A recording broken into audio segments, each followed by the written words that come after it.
In this video, we'll see how passwords are really cracked.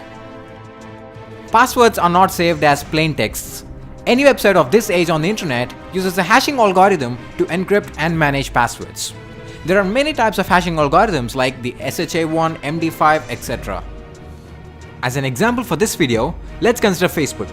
In order to log into your Facebook account, you enter your email and password and click on login.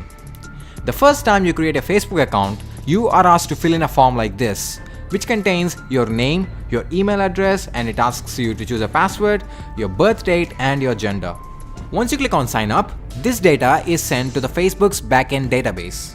In the Facebook's database, your name, your gender, your age, and your email or phone is saved as it is. But what about the password? As I told you, a password will never be saved as a plain text in a website's database. So this password is given as input to a hashing algorithm, and the output given by this hashing algorithm is the encrypted form of the password, which appears to be random but is not. This hashed password is saved in the Facebook's database but not the plain text, which means the password which you entered will never be saved on Facebook's database as a plain text. Instead, only its encrypted, or in other words, the hashed password is saved in the Facebook's database. Now suppose Facebook had a data breach, and hackers managed to gain access to Facebook's user info, which included their name, age, gender, email, and password. Though hackers have this information, they will not be able to log into any specific user account because the password is encrypted. If the hacker tries to log into any specific user account with the hashed password, he will not be provided access. He only needs to enter the password, which is in the plain text form. So what do the hacker do now? Intuitively, the only possible way is to reverse the hash into its plain text form. But this is highly impossible because a hash is a one-way function, and the plain text form of a hash cannot be obtained from the hash itself. That is how hashing algorithms are designed. So what now? This is when the strength of the password comes into the play.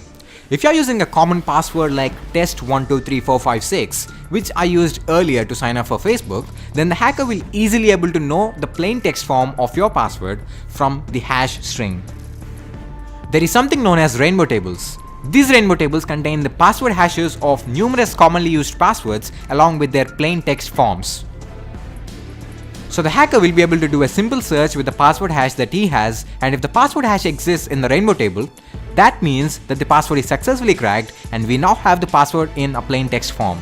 Remember that rainbow tables contain the password hashes of only the passwords which are commonly used. As a reference, you can try it yourself at crackstation.net. But what if the password is not a commonly used password? In that case, rainbow tables are of no use. So there comes dictionary attack and brute force attack. Both are quite similar. In dictionary attack, you have a word list. A word list is nothing but a huge text file with loads of passwords. In this attack, the hacker writes a code which compares the password hash to be cracked with the password hash of each and every password that exists in the word list file. If any hashes match, then it means that the cracking is successful and we now have the plain text of the hashed password. Now this attack can be target specific as well, which means you can actually create your own word list targeting a specific individual, provided that you know some basic details about him and assuming that he used his basic details to frame his password. This attack can be a success or a failure based on the quality of the word list that you are using. In a brute force attack, each and every combination of letters, symbols, and numbers are converted into their hash forms and are then compared with the password hash which is to be cracked. In other words, you're literally taking every possible password that can exist, convert it into its hash, and check if the hashes match. So yes, it literally takes forever to crack a strong password using this method. However, if the computer's processing speed is fast enough, then yep, simple passwords can be cracked easily by this method. A new technique called salting is introduced by security analysts to give hackers a hard time in cracking passwords. In this technique, a specific combination of characters are inserted at specific positions of the plain text password before hashing.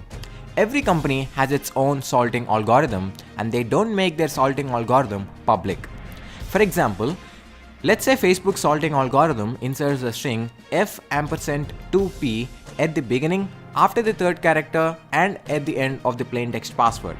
After salting the password, the salted password is then hashed by a hashing algorithm. So, when a salt is used, rainbow tables are of no use even if the password to be cracked is a weak and commonly used password, because the hash of the password without salting do not match the hash of the password which is salted. Also, brute force attack and dictionary attack are not effective to crack salted passwords unless the hacker already knows the salting algorithm employed by a company. So that is it for this video. Thanks for watching. Leave a like if you liked this video, and also don't forget to subscribe for more awesome videos. Comment down below if you have any doubts regarding this video.